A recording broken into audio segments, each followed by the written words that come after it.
নিঃসন্দেহে আল্লাহ পাক কারো প্রতি জুলুম করবেন না। ইন্নাল্লাহা লা ইয়াজলিমু মিসকালা যাররা, আল্লাহ পাক যাররা পরিমাণও জুলুম কারো প্রতি করেন না। তার মানে যারা জাহান্নামে যাবে তার উপযুক্ত হয়েই যাবে ইনশাআল্লাহ। আরেকটা বিষয় হচ্ছে, এই হাদিসটা শেষ জামানার মহিলাদের জন্য খাস। জাহান্নামের অধিকাংশ অধিবাসী যে নারী জাতি হবে, এটা অন্য উম্মার নয়, এই উম্মতের, উম্মতে মুহাম্মদ।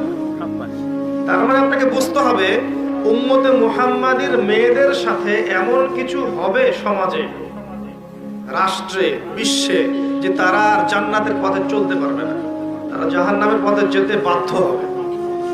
এবার চিন্তা করেন বিগত 100 বছরে এই নারী জাতির সাথে কি হয়েছে আসলে। 100 বছর আগের মহিলাদের দিকে তাকাবেন, দেখবেন মাশাআল্লাহ পর্দার পূর্ণ তারা পালন করতেন।